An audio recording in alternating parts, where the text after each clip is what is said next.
Hola, soy Ricardo Suárez y en este video vamos a seguir hablando de este término tan importante en la plástica, en la fotografía, en general en las artes plásticas y en la representación gráfica, que es la composición. En el video anterior di una breve definición de composición y comenté que la íbamos a estar repitiendo para analizar cada una de sus partes. Esta definición sería: la composición es un ordenamiento de los elementos incluidos en el campo según su peso, su tamaño, su color, su textura, su iluminación, su profundidad, para obtener una perfecta comunicación visual. Lo primero que analizábamos era este aspecto del ordenamiento y quedamos en el entendido que hay dos esquemas de orden, que sería el simétrico y el asimétrico, el orden y el desorden.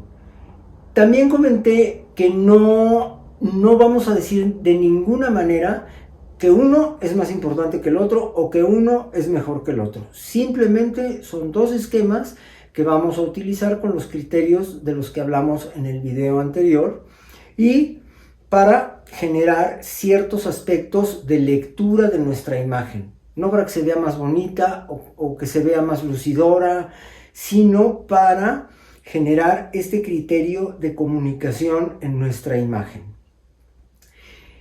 ¿Cómo podemos obtener lo simétrico y lo asimétrico? Pues de dos maneras. Uno, si es posible mover los elementos incluidos en el campo, los movemos. Si no es posible moverlos, como en el caso de algún edificio, de personas que no nos están modelando, de árboles, pues entonces los que se mueven somos nosotros. Quiere decir, movemos el punto de vista. Para obtener este ordenamiento podemos mover el punto de vista, podemos mover la altura, podemos mover la inclinación de la cámara, etc. Elementos que vamos a ir viendo poco a poco durante nuestras pláticas sobre estos temas. Sin embargo, pues quedamos que la simetría es cuando los elementos están acomodados de idéntica forma, de izquierda a derecha que de derecha a izquierda, de arriba a abajo que de abajo a arriba, y que esto genera una ambigüedad en la importancia y en la manera de la lectura de la imagen. Incluso pudiera generar una confusión en nuestra imagen. Lo asimétrico es lo que carece de simetría, asimétrico, y entonces los elementos están dispuestos de formas más caprichosas, dirían los del 480, más manieristas, digamos, sofisticadas, en donde la lectura es diferente de derecha a izquierda que de izquierda a derecha, de arriba a abajo que de abajo a arriba, y da un ritmo más agradable, da una sensación de análisis de las formas incluidas en el campo, para que el espectador de alguna manera entienda cuáles son los primeros planos, cuál es el elemento más importante, cuáles están en profundidad, etc. Estos dos esquemas, de alguna forma, va a ser nuestro cimiento de la composición del cuadro, ¿sí? Va a ser la manera en la que nosotros vamos a cimentar esa composición. Ahora, hemos estado hablando también de los elementos incluidos en el campo. ¿Qué es el campo? El campo es la imagen visible. Es un término que se acuña en la estética del cine, de Aumont, del libro de Aumont, que se llama Estética del Cine, en donde él habla del espacio fílmico. Tengo que reconocer que lo que vamos a hablar hoy es mucho más, digamos, debe ser tratado con mucho más detenimiento en la formación del lenguaje cinematográfico, pues no en la fotografía como un ente fijo e individual, sino en la secuencia fotográfica que narra una historia, que es evidentemente el cine. Esto no quiere decir que en la fotografía no importe, sí importa y hay que conocerlo. De tal manera que lo que voy a hablar a continuación, lo voy a hablar de manera semi superficial, Y después, cuando empecemos a manejar los videos de realización cinematográfica, de lenguaje cinematográfico, lo vamos a manejar con mucho mayor profundidad. Bien, Aumont dice que el campo es el espacio visible. Quiere decir que en nuestra foto el campo es lo que está dentro del recuadro que decíamos que existe en la fotografía. La fotografía, una de sus características, aparte de lo plano, es que está delimitada por un cuadro, lo que nos da dos dimensiones, el alto y el ancho. Entonces, esto que está dentro, lo que vemos, ese es el campo. ¿Qué está fuera de campo? Pues pareciera que el marco ya está fuera de campo, que la pared donde está colgada la fotografía está fuera de campo, o el cartoncito del álbum donde está puesta la fotografía es el fuera de campo, o lo que rodea la fotografía, esté montada, no esté montada, esté enmarcada o no esté enmarcada, es el fuera de campo. Pero la verdad es que la definición de fuera de campo tiene un aspecto mucho más psicológico que un aspecto meramente técnico-espacial, ¿no? De la fotografía termina aquí y este es el campo y este es el fuera de campo. No. El fuera de campo es el espacio de la imaginación.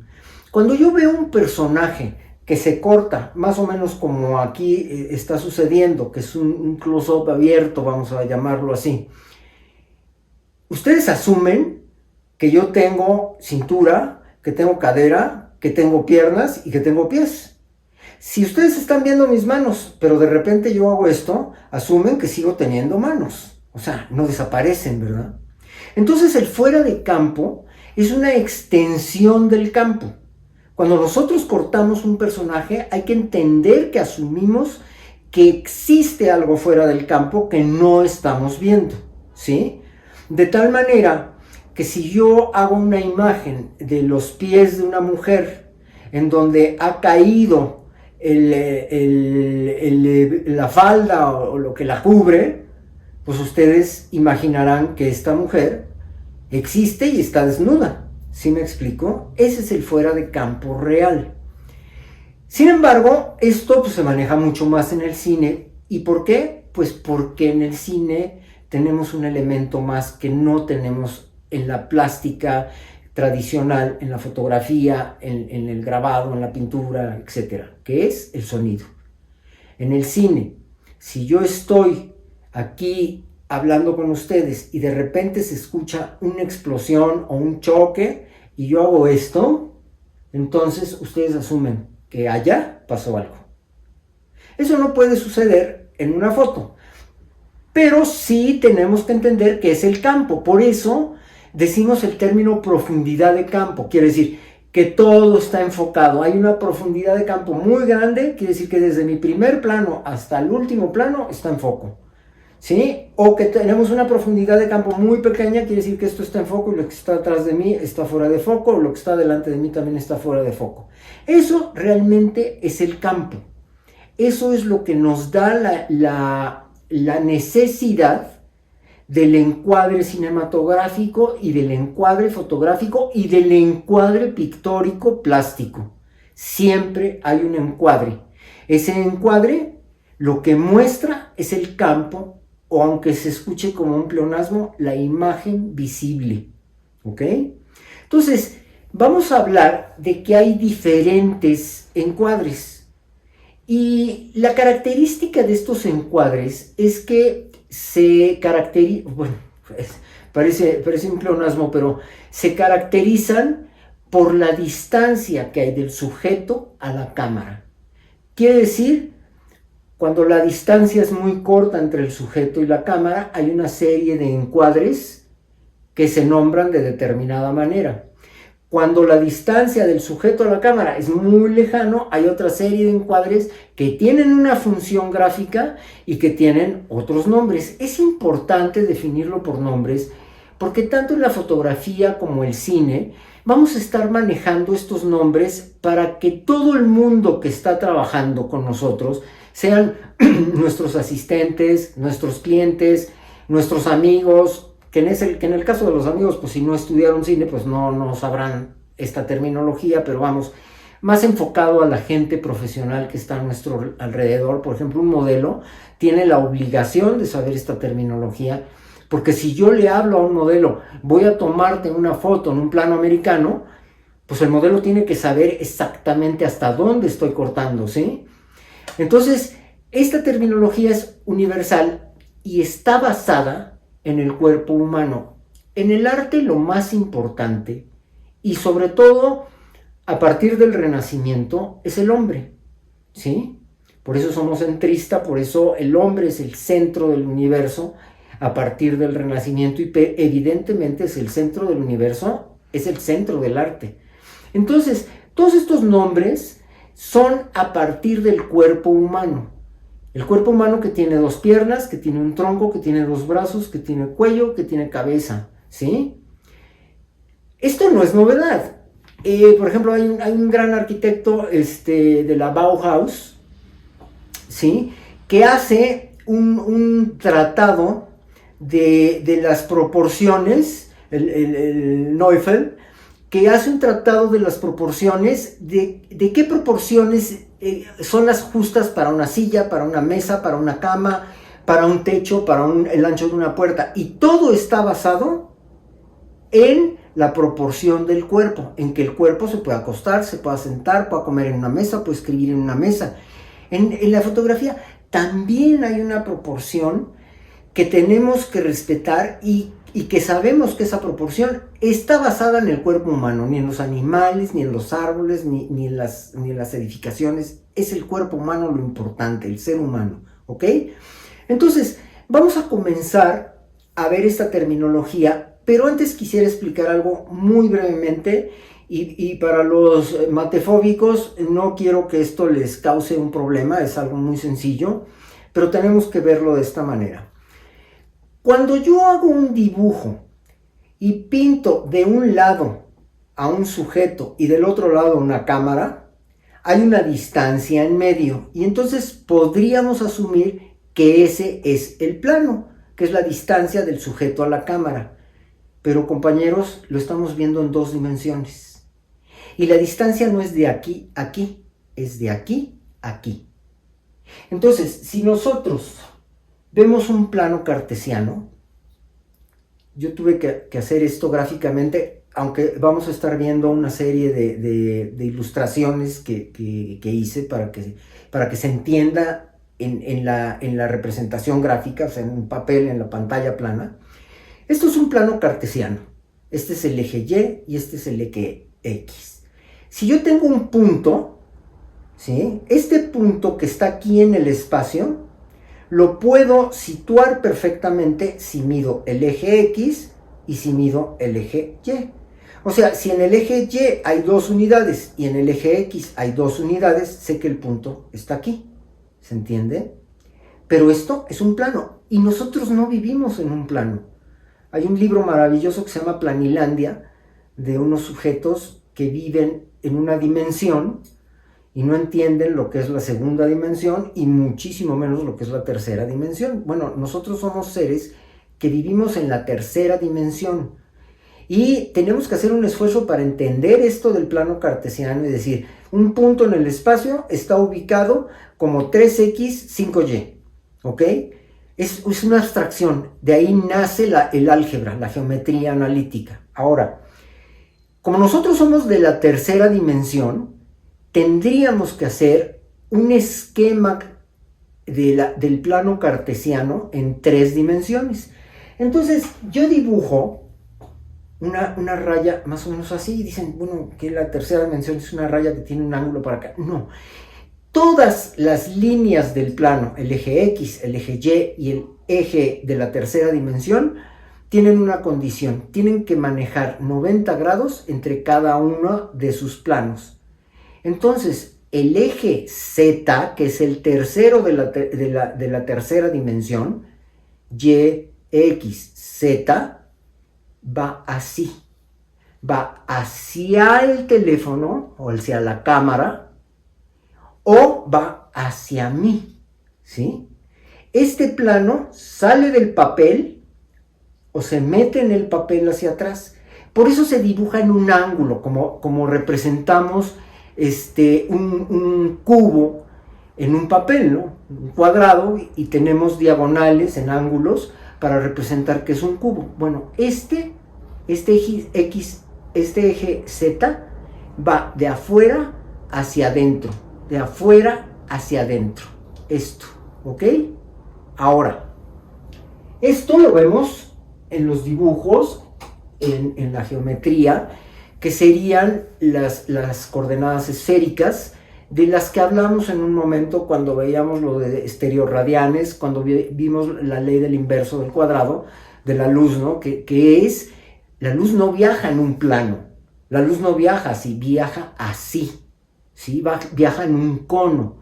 Entonces tenemos que ver, en lugar de un círculo, este eje cartesiano con el eje Z nos dibuja una circunferencia, una esfera, ¿ok? Entonces, tenemos ya un punto localizado en el eje X, en el eje Y y en el eje Z. Quiere decir, un punto que está en el espacio, o sea, no un punto que está aquí, ¿sí? Sino un punto que está en el espacio, en cualquier lado, puede ser 2Y, 2X, 2Z. Y esto quiere decir que el punto entonces no está aquí, está aquí, ¿sí? Está en una tercera dimensión donde hay profundidad. ¿Qué tiene que ver esto con nuestro tema de los planos? Pues tiene que ver que la distancia de la cámara es en el eje Z, ¿sí? No es lateral. Puede ser lateral si doy la vuelta, pero generalmente si estoy enfrente, tres cuartos del otro lado, es de mi punto de vista hacia el punto de vista del sujeto que estoy fotografiando o que estoy cinefotografiando.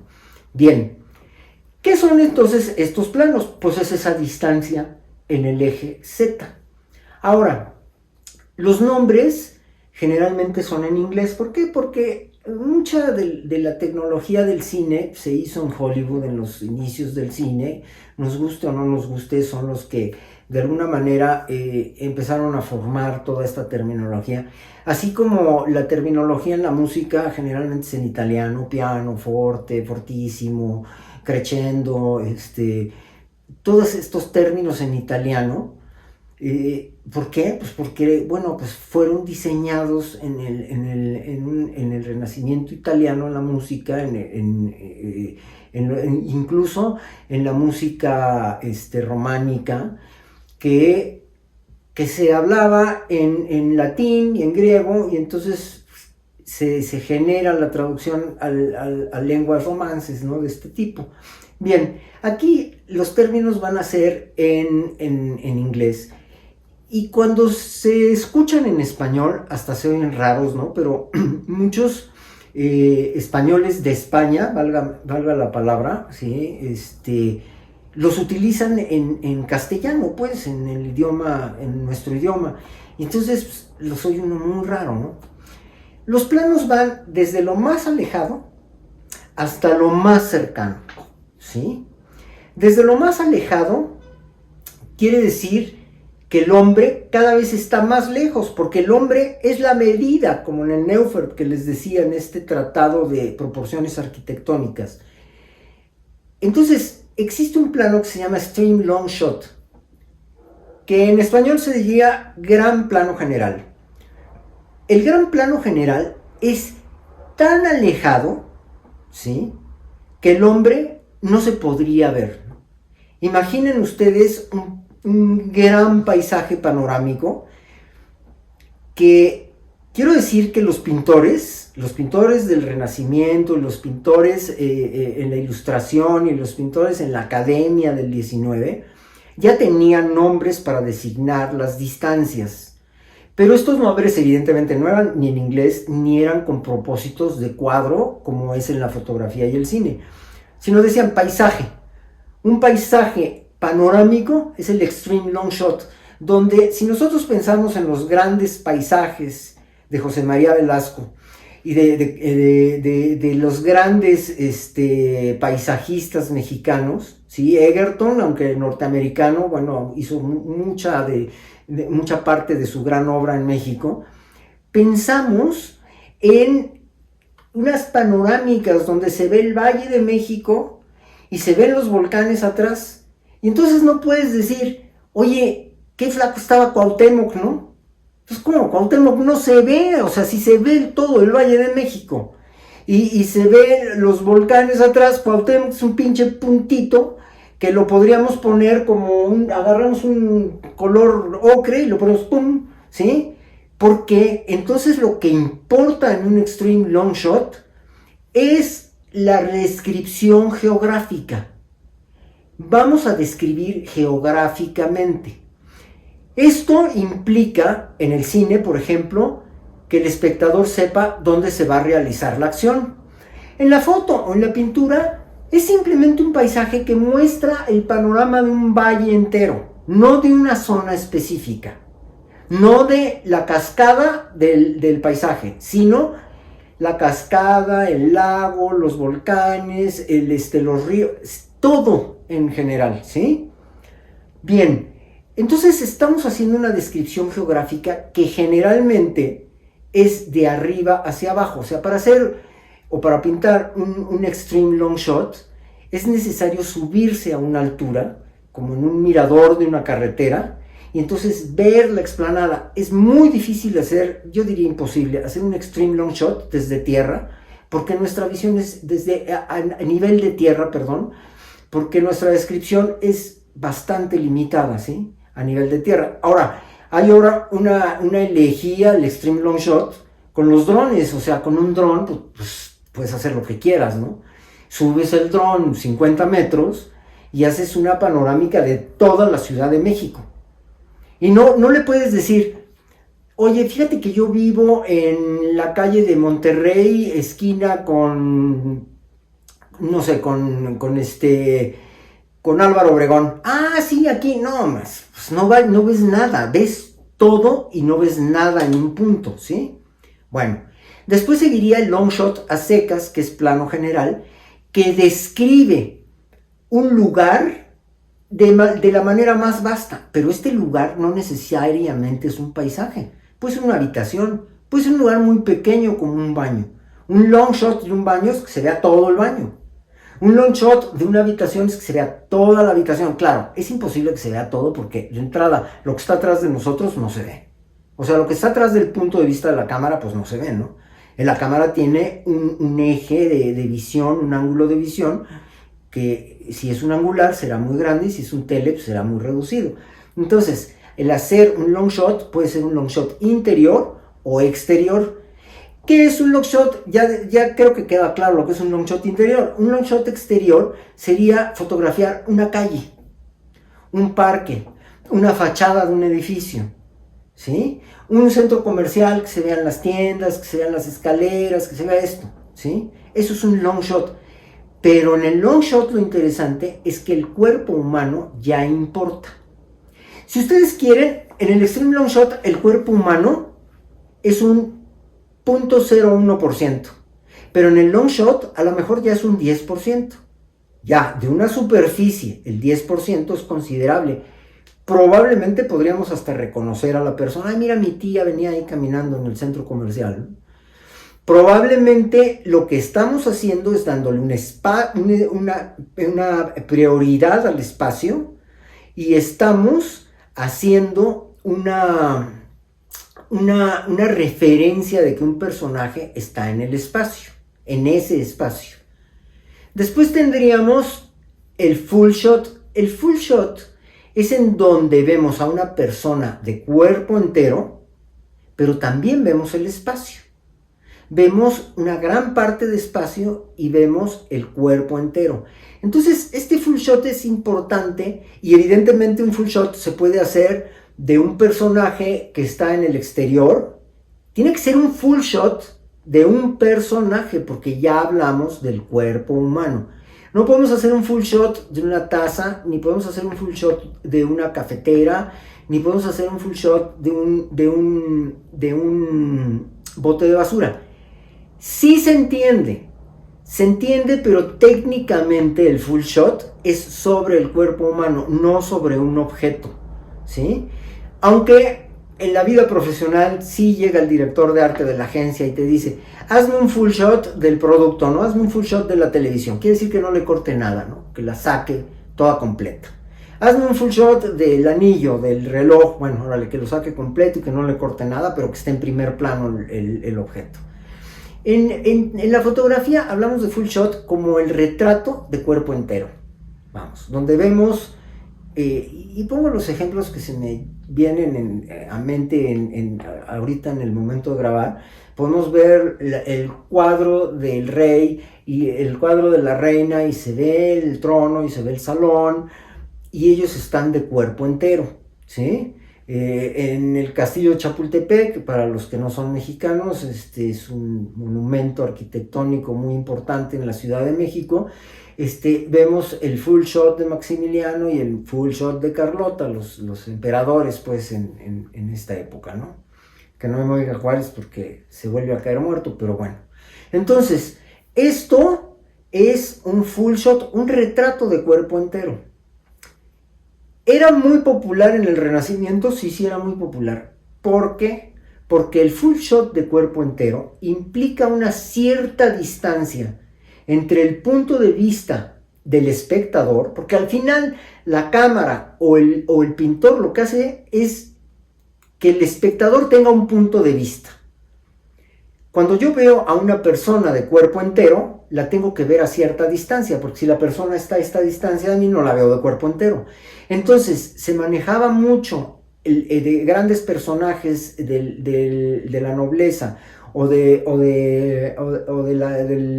señores feudales muy importantes o gente importante del clero, se representaban en full shot, en cuerpo entero, porque tú no podías estar cerca de un personaje de ese calibre, de esa naturaleza. Entonces el full shot era un retrato muy socorrido en esa época.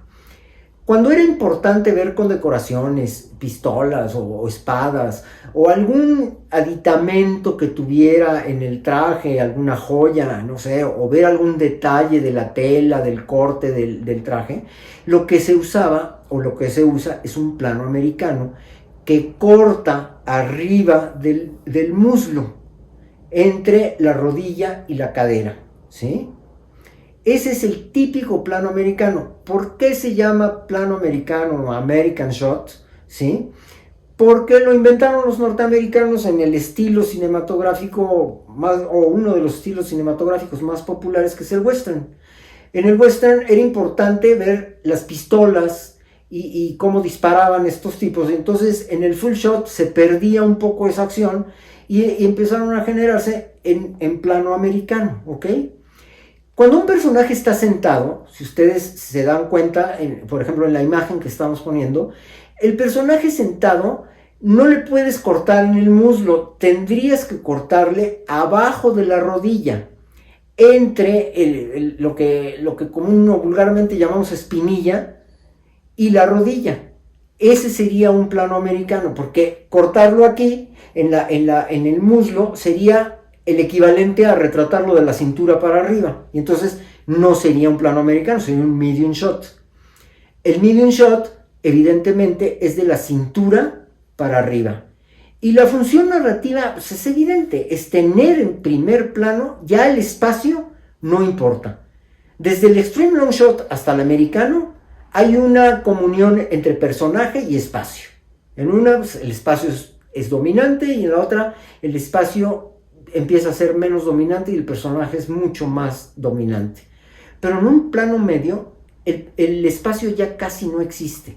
En el plano medio lo que importa es el personaje, lo que importa es su persona, la cercanía que tenemos a él. Entonces hay muchos retratos de gobernantes, sobre todo retratos un poco más modernos, que están hechos en medium shot, sin que esto implique que los grandes maestros del Renacimiento italiano, o los grandes maestros del Renacimiento flamenco, para llamarlo así, como alguna vez lo planteamos en los videos anteriores, utilizaran el de la cintura para arriba, ¿no? Hay un personaje o varios personajes de Rembrandt, ¿sí? Sobre todo el Caballero del Yelmo, si mal no recuerdo, se ve todo el pectoral de la armadura, entonces está de la cintura para arriba.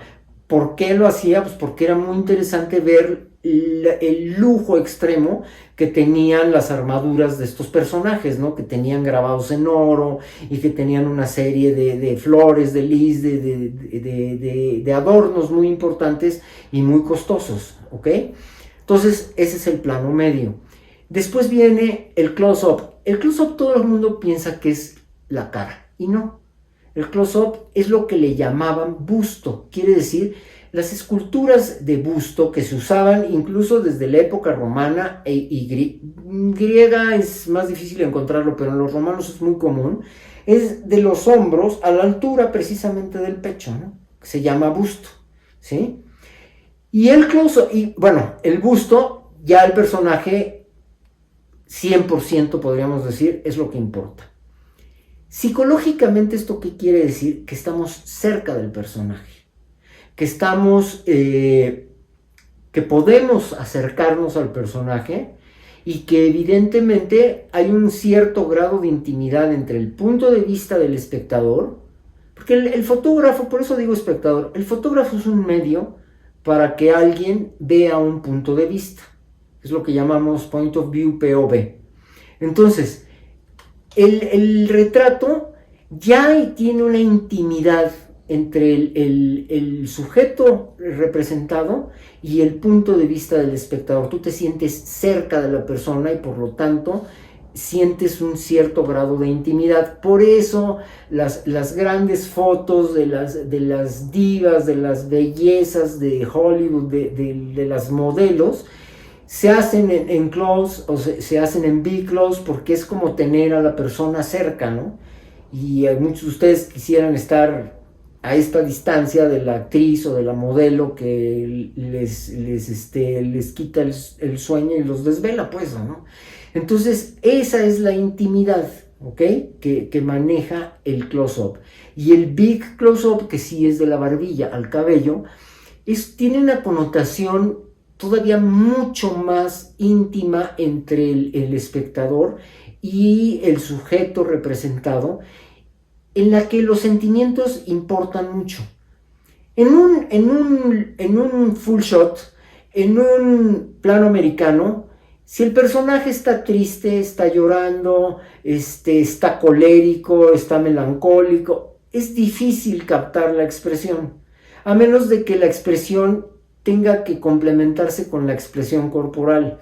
Sin embargo, en un plano tan cerrado, pues la expresión es lo más importante. Ahorita recuerdo los dibujos o los óleos que se hicieron, que eran muy famosos, de payasos, ¿no? Que está el close-up del payaso y le está escurriendo una lágrima, ¿no? Que es así como la paradoja del tipo que hace reír, que está completamente triste y desolado anímicamente, ¿ok? Por último tenemos los planos detalle. Los planos detalle es cuando ladran los perros, por ejemplo, y ves, es el fuera de campo. No lo voy a cortar, miren que ladren, lo siento, pido una disculpa por ellos, pero seguiremos nosotros con esto. Bien, el plano detalle es que si ustedes no ven a los perros y cuando ladran, yo volteo, los perros están fuera de campo. Ese es el espacio del cine, es el espacio narrativo del cine. Por eso es tan maravilloso el cine, porque y en general la foto, en general la pintura envuelve tanto al espectador, porque de alguna manera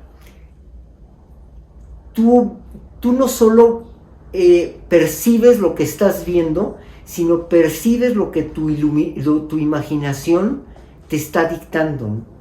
Te puedes imaginar ahorita, si estoy en una oficina, cómo están lejos los perros, están aquí cerca, o si estoy en el estudio, o si estoy te remite al espacio donde yo estoy grabando este video. Sin embargo, como decíamos anteriormente, pues lo importante es que el cine sí tiene audio y la foto pues sería interesante hacer un experimento de fotografías con banda sonora, ¿no? Pues podría complementarse muy bien la imagen con el sonido. Pero bueno, regresando al punto, el plano detalle es mostrar un detalle del cuerpo humano. Un ojo, una boca, un pie, una mano, una parte del hombro. Este es el plano detalle.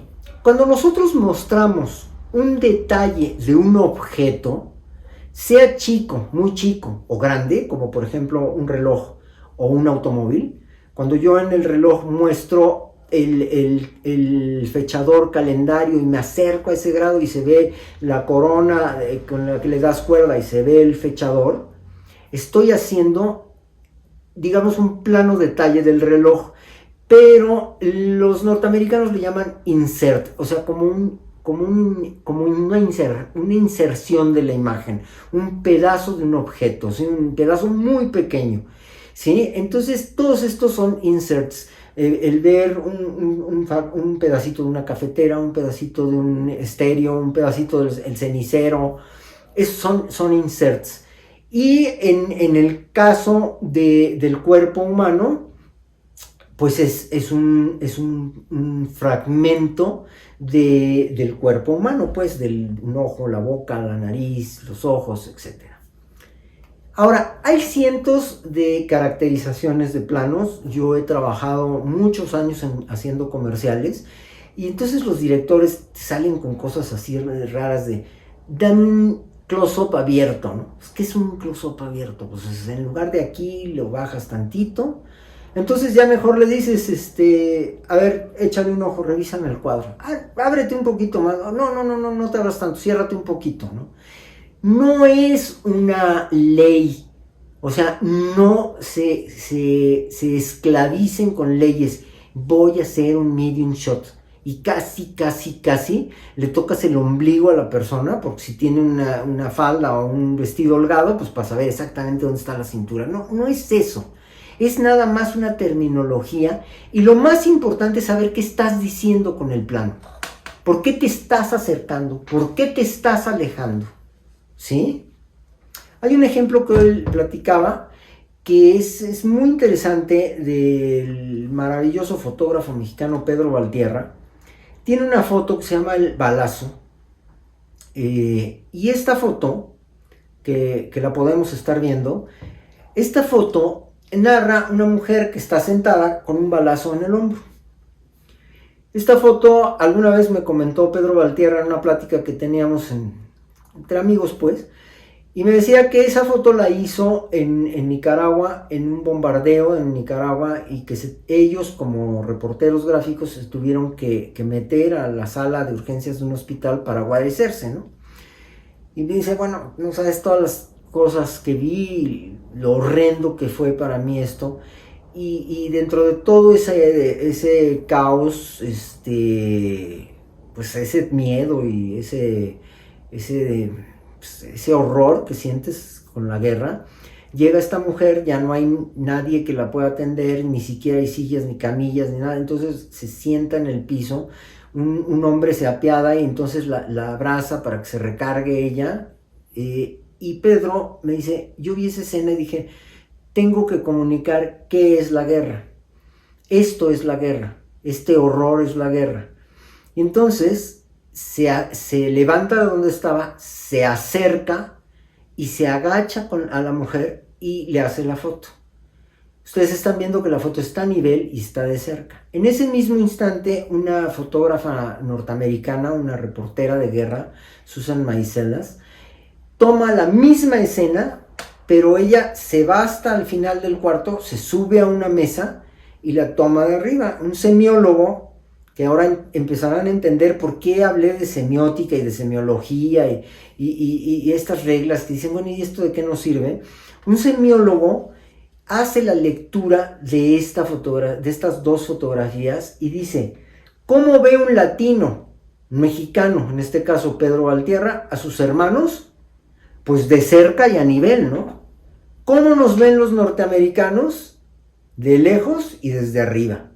¿Se imaginan ustedes la capacidad narrativa, política que tiene una imagen fotográfica para que un espectador pueda asumir, aunque sea inconscientemente, esto, o sea, cómo nos ve un norteamericano desde lejos, frío, y desde arriba, pues superiores, y cómo ve un mexicano a un nicaragüense, pues desde cerca, con esa intimidad hacia su dolor y a su nivel, porque está sufriendo con él, ¿no?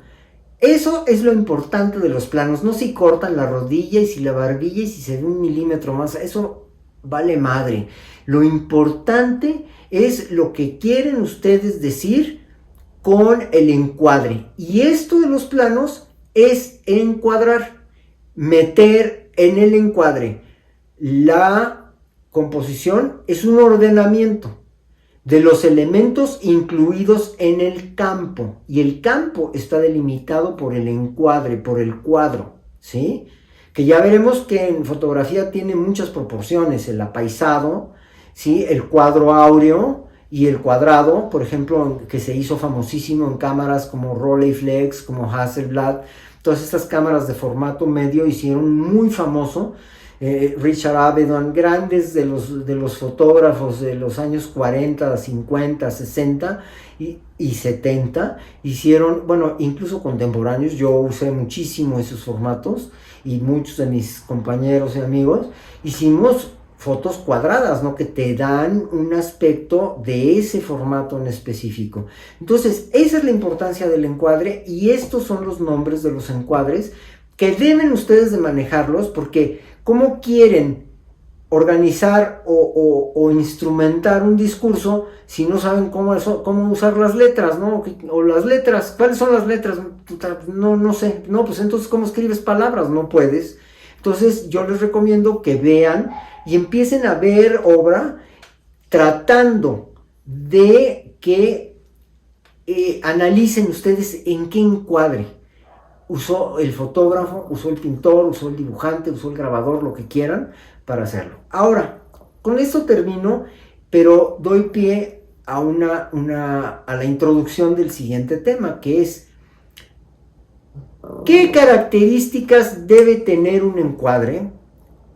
Proporción. Y entonces vamos a ver qué es la proporción en el arte. Alguien me decía, ¿por qué el plano medio tiene que cortar en el muslo y no puede cortar en la espinilla?